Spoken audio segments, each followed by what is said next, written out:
I'd like to talk to you today about some of the major calculations that you're going to need to do when you're calculating things in electricity. Today we'll talk about current and we'll also mention electric potential in the next part of the lesson, and then tomorrow we'll talk about resistance. So current is how much charge in coulombs passes a point in a particular point in time. So we're going to be very specific on which symbols that we're using. For charge, we want to use the capital Q, which represents the number of coulombs, or the quantity of charge, Q for quantity. The current will be in capital I, like we did the other day. And of course, that's A for amps or amperes. And then time will be T, little t, in seconds. It's important that you remember that the time is in seconds. So we have the amount of current is the amount of charge in a particular location at it for a certain amount of time per second. And we're going to use this equation right here then to calculate that. I is equal to Q over T, or current is equal to the quantity of coulombs or quantity of charge over time. So let's take a look at our first example here. We've been given 310 coulombs of charge. That means that is in our given section, we're going to write that down as our Q value. Q is equal to 310 coulombs. Then it passes a point in a conductor in 10 minutes. Well, obviously T is equal to 10 minutes, but just a reminder, you have to have T in seconds. So we'll translate that into 600 seconds. Then we're asked, what is the current through that particular point in the conductor? Well, then current I is equal to our question mark. We don't have an answer to that. So we go ahead then and we write out our formula. So we're going to have I is equal to Q over T. We do our substitution step. We're going to say 310 coulombs of charge, and then it is over 600 seconds. A reminder again, make sure that your time is in seconds. Now you can either grab yourself a calculator, or you can just believe me that 310 divided by 600 is 0.516. And again, it would be in amps because we just calculated current. Please make sure that when you are doing all of your questions, you're practicing good communication skills, and that would be using the guess way of writing out all of your equations. G, U, E, S, S.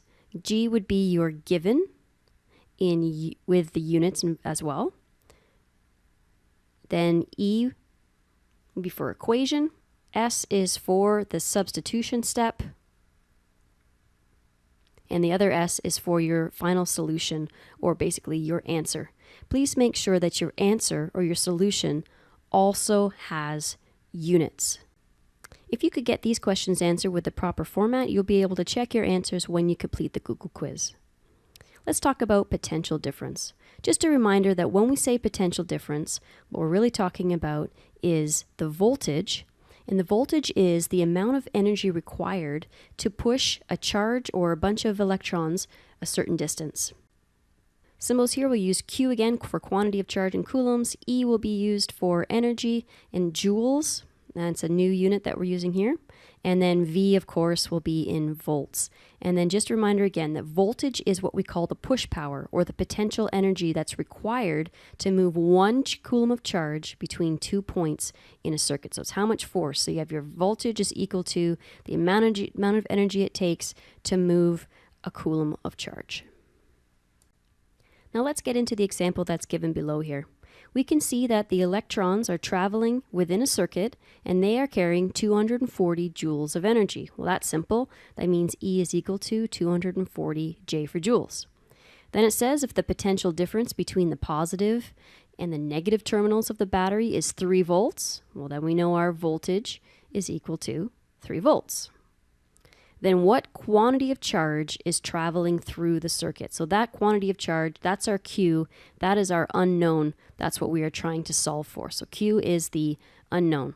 So we go ahead and we get our formula, V equals E over Q. But we need to calculate charge, or Q for coulomb. So we're going to rearrange the equation. It'll now be Q equals E over V. Then we do our substitution step, so 240 joules divided by 3 volts. And again, you can either trust me or you can go get your calculator and you'll find out that 240 joules divided by 3 volts is 80 coulombs. Now, if you could go ahead and get these questions done, make sure you're using proper format. And then if you could add your answers into the Google quiz, both for the last portion and for these 4 questions here as well, and you will be done. Have a lovely day.